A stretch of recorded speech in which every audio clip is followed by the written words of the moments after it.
for the grandparents. As I said, one each. One of my grandparents died last year, but I still have one here, and it's actually her first grandchild getting married.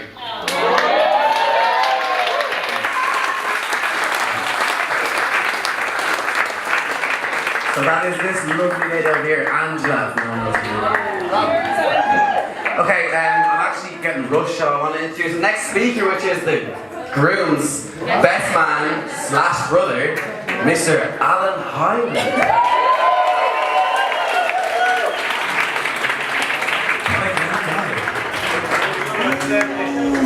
Alright lads,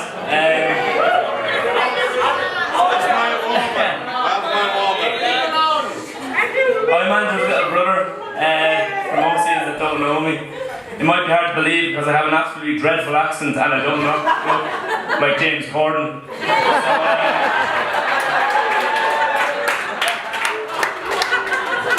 I just want to keep it short and sweet. The first time Andrew introduced Sarah as his woman to me, it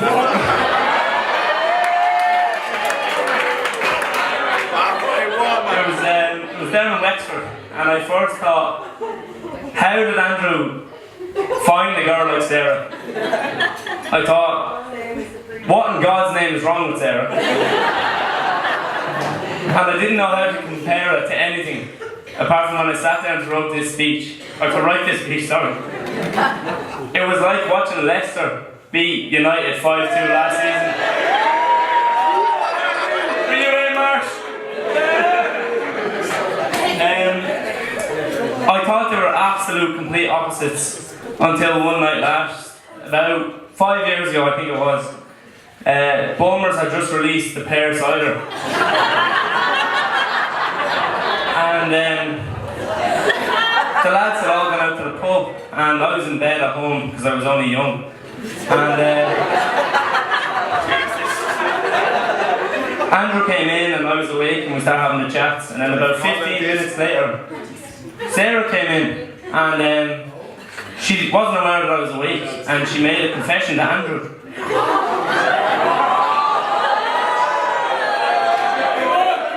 I'm not sure what her exact words were, but they were on the lines of, I'm absolutely after destroying your toilet.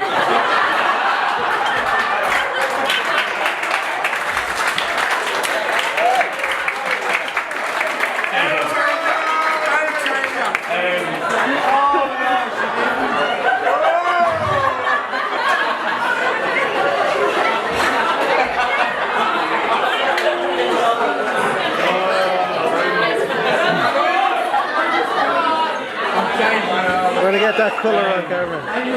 It clicked straight away that they are very, very similar. And over time, we grew to know Sarah and we all absolutely fell in love with her. She's the best sister that's not a sister that I could ask for. And we're glad to have her in our family.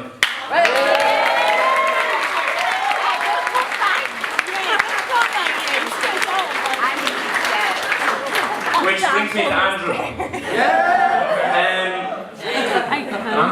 I always looked up to Andrew when I was younger. I always used to pull at his arm and say, are you coming fishing with me today, Andrew? But now he's the one that always rings me and says, are you coming fishing with me today? Although there's not an awful lot of fishing done. We usually get about 300 cans and listen to Andrew saying how he is the big dog, or how he is the big chief. And that's often followed by some food that Andrew throws together in the kitchen thinking he's Jane and me Oliver. But it's really hard to agree when he makes a pizza that's mixed with ham, pineapple, roast chicken, Tabasco sauce and gravy. So true. Say no more. Say no more. I will admit though that we ate the pizza. We were sitting around telling stories, we were sitting around laughing. I've actually many times cried laughing over a pizza with my brother. And I know we can be an absolute fool sometimes. Like the time in Budapest when I was speaking to a girl and I said, "Where are you from?" And she said, "We're from Austria." And Andrew rocks up and says, "Throw another shrimp on the bar, mate."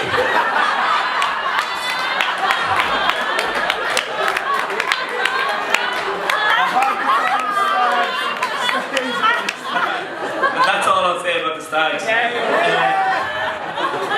He can be an absolutely terrible person sometimes. He's actually woke me up by puking before. So there's always that. Why'd you pick him as a fucking... Well, I'll just like to say that Andrew is the best big brother I can ask for. And not only that, he's the best friend I could ask for as well. So this is to Andy and Sarah and their lovely marriage. Thanks, mate.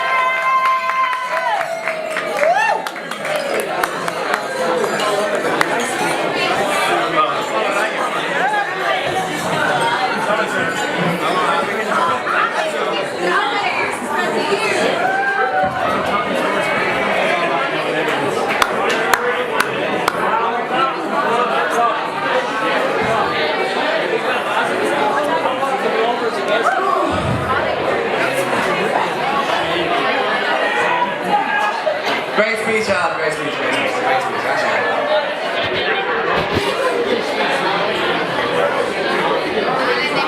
What does she do with him? What does he do with her is the bigger question. No, my joke. Guys, for the last we still have a few more speeches to go, and I know it's a lot of speeches, and I really apologize for them. I know there's a lot, there's about 3 or 4 speeches left maybe, and I really apologise, you're probably all sick of me, and I really apologise for that. But we have the groomsmen, we have Dar, we have Con, and we have Holly, so if them 3 can step up, I'm not too sure on the order, but I'll go Con first, Con.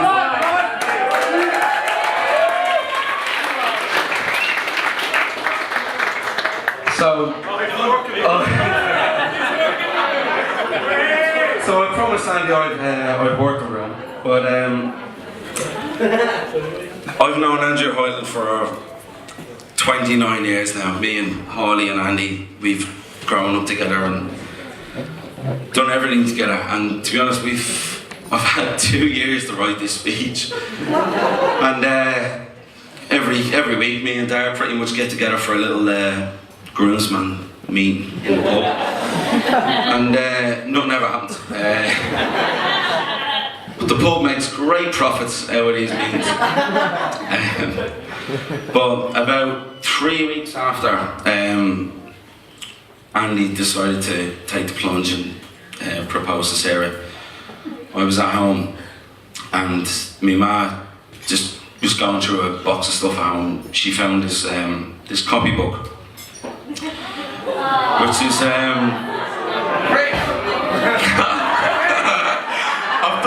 I've done you. Which is only from the super S's and the handwriting and very good stamps. I reckon I can date it to around 7. And there's a certain passage. Well, I don't need that anymore. But there's a certain passage in this book titled "My Best Friend."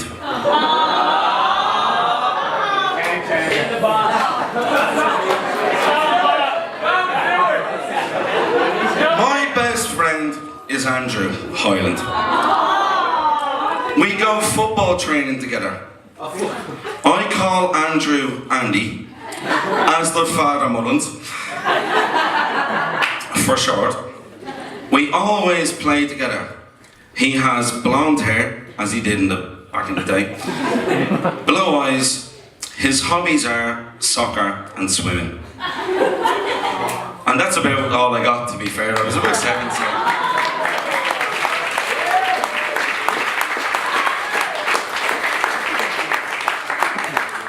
so the first time I met Sarah, was in a field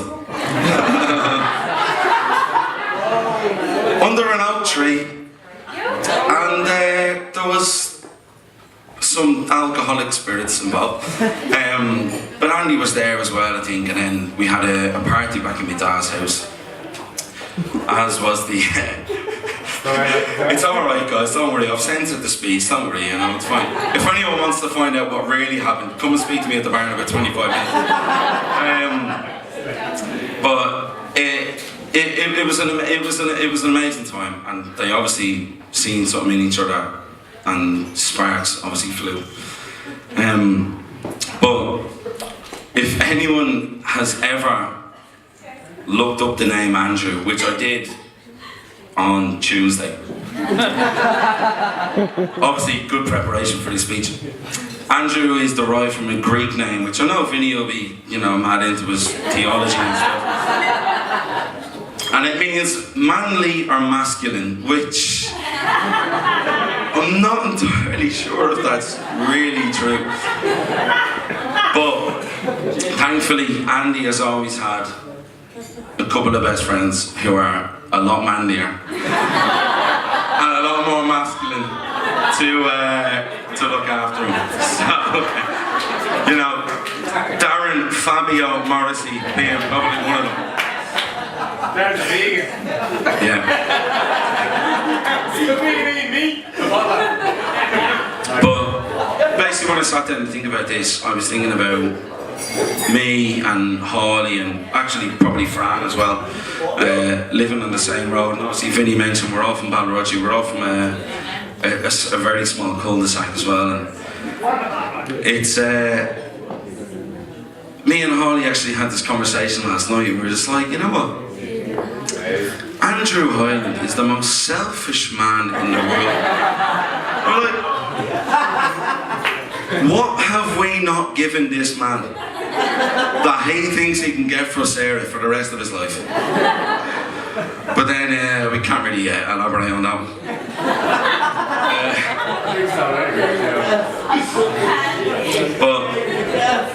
And Andy's been my best mate since I was born. We've been through a lot of highs and a lot of lows. And High and Low is a song off Darren's album, which you can buy at the back of the room.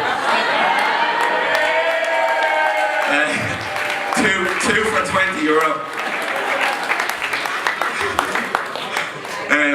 But no, we've been friends for such a long time, and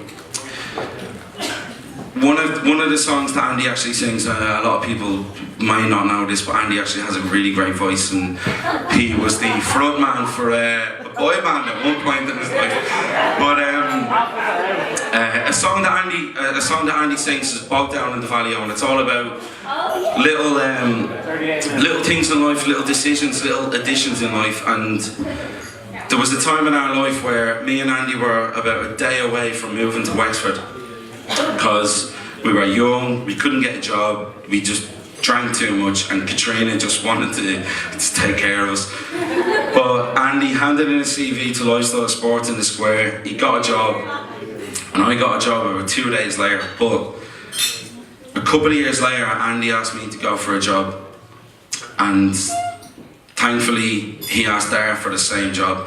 Dara got absolutely shit-faced in France gaff and threw a load of bottles over the fence.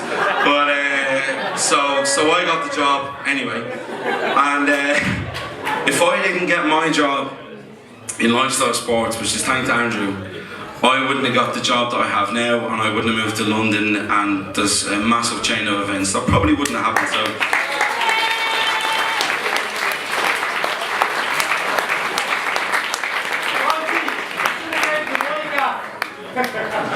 Okay, Fran's had a drink. He's just had a baby, so it's alright.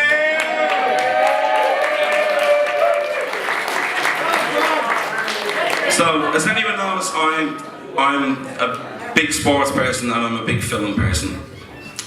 So there's two absolute heroes in my life. One of them is Alex Ferguson, and the other one is Coach Gordon Bombay, who, if anyone really knows Andy, they'll know he is the coach of the Mighty Ducks, and Andy's one of Andy's favourite films. So in the 2014 Ryder Cup, Alex Ferguson made a speech to the Ryder Cup team about how geese fly 5,000 miles together, and they fly in 2 packs, and the first pack is at the front leading the way, and the second pack is at the back. The second pack is in the slipstream of the first pack, and they're always looking after the rest of them. And I thought about this, and I thought about me, Harley, Andy, Dar, and the 6 that are the lads that are all in this room, and it's all about one duck falling to the back, and the rest of the boys pull back in, and they look after the lead fella. And when I thought about Andy, Andy is the kind of guy who will fall to the back for the rest of us. And he's always been there, and he will always be there for the rest of us. But Sarah, we will always be in the slipstream, falling back for you. When Andy's acting the bollocks.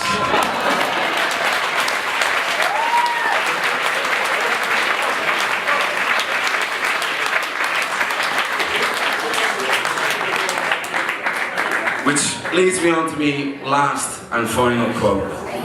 My final thing to say is that my most amazing film is Toy Story.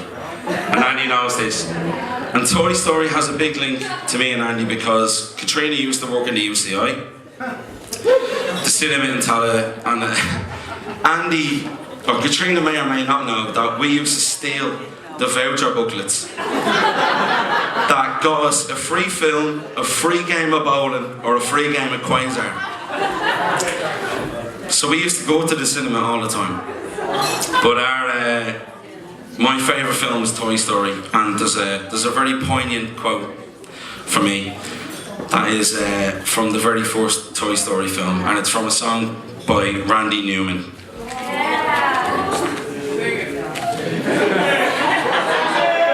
And it goes like this. I'm not going to sing it. No.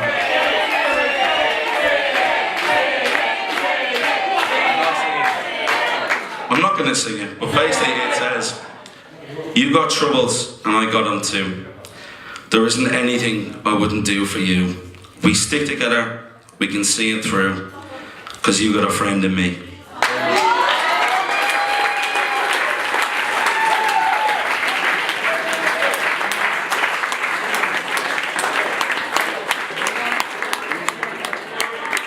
Rob?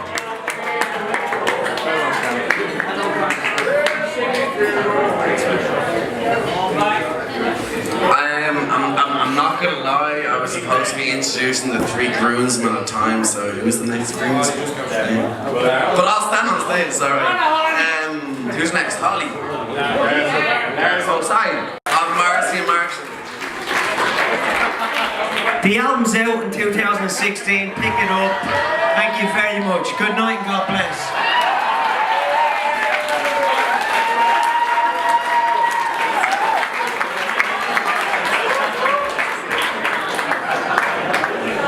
Right, I'll make it really short and sweet because everybody's starving.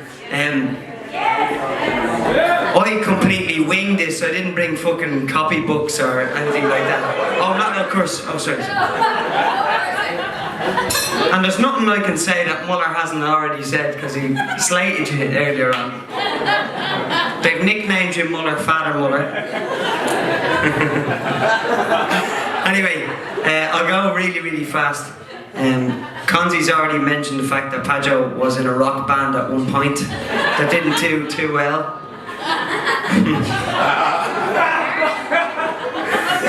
It wasn't great.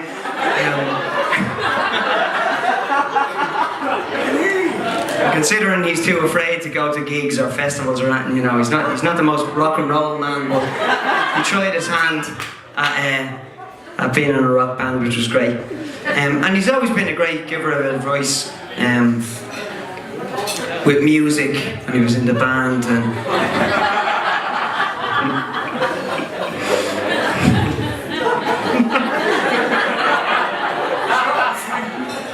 sorry, short and sweet.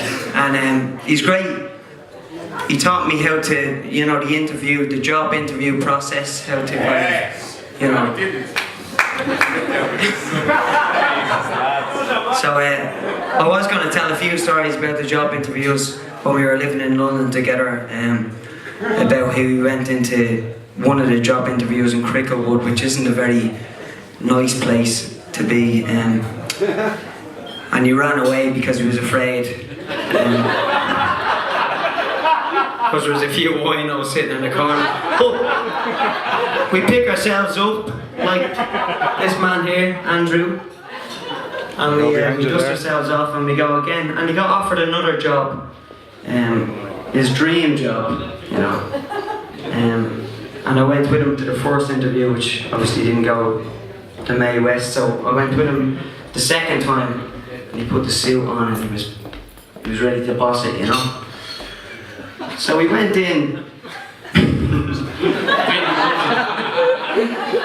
So we went into the interview and I was waiting outside, sitting on the wall. And he was in there for a good 45 minutes and he came back out.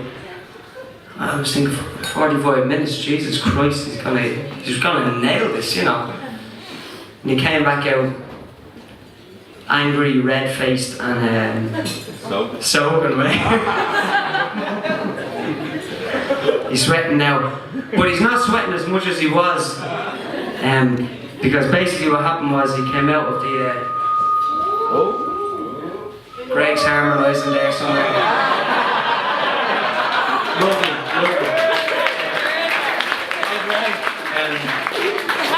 So anyway, he came out dripping wet, and I said, "What happened, man?" And he said, "Jesus, I was bossing it. It was going great.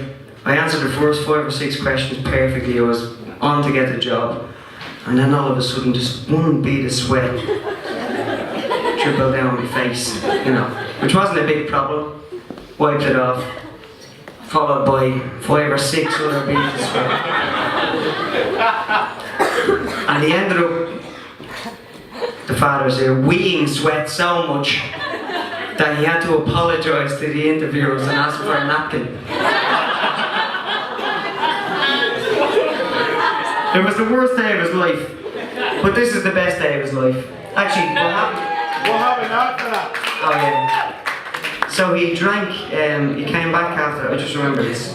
That night, worst day of his life, he drank 2 bottles of wine, insulted me, fell down the stairs, fell back up the stairs, fell into the bathroom, puked, and then fell asleep. Say no more. But, right, you're all starving, so I'll leave it there. Anyway, I'll get a very small bit sentimental and say that I love the two of you so much. You're both amazing people, and you know, Jesus, I adore you both, and I'm delighted to be sitting here as groomsman. I was hoping for best man, but you know. Enjoy the rest of your night, and Patsy's going to be giving us all a slug later on, so we look forward to that, and good night and God bless.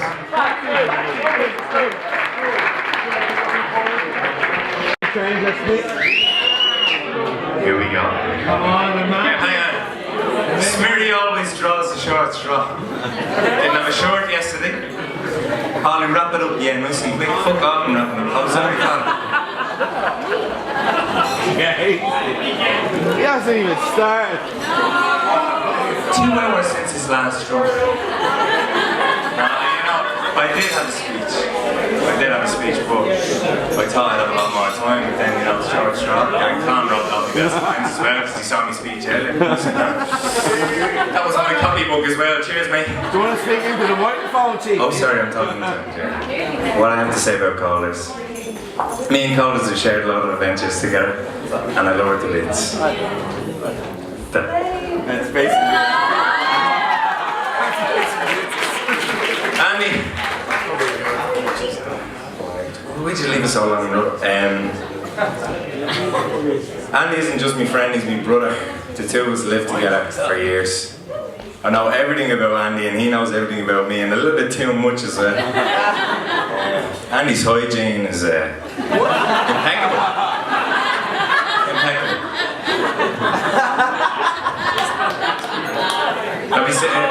sitting in the house watching the telly and I'd hear, Holly, quick, quick! What's going on? I thought it was a fire or something. Walk out, Andy's sitting on the jacks of the Argos catalog. Alright, Smeary. I went to do the annual clean-up in the room. So I'm channeling, you know, old jocks or whatever. Cardboard jocks. I pick up a pair of socks and there's a bit of a green tinge on them. Green tinge. I confronted him later on. I was like, Andy, what's the story with the green sock? Listen, mate, it's grand. A blister burst in my foot there. I was like, mate, was you not throwing them out? And no, it was grand, you know. I knew you were cleaning them up. Cheers. But right, I'll wrap it up because I know everyone's saying that. What else about Andy? Got a story or two. What is there? Oh, that's right.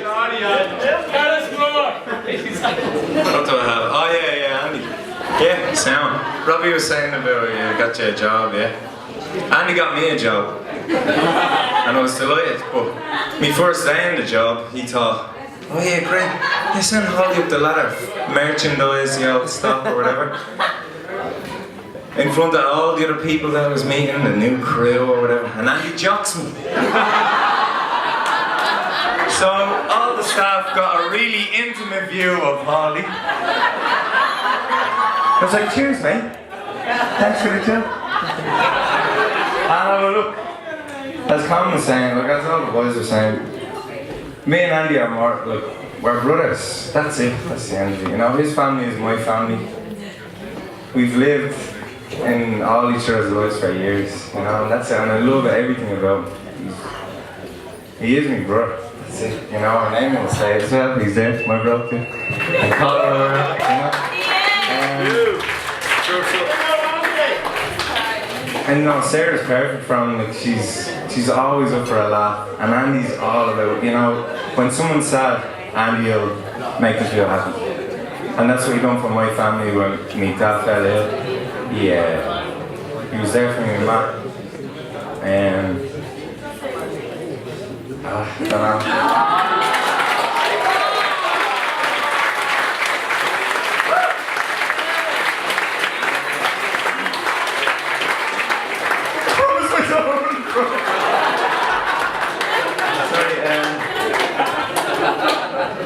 I don't know, like, there's so much else to say about him. What can I not say about him, you know? Yeah, congratulations. That's all. Yeah. I'm gonna finish it with this.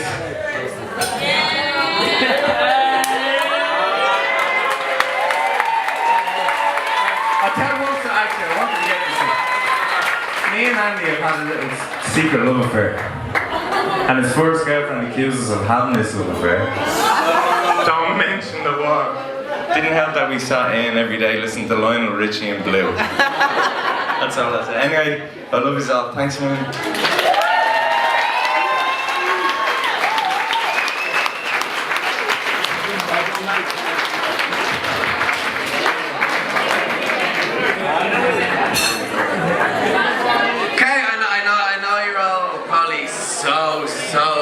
So hungry, so Holly, great speech, everyone great speech, bring on the food.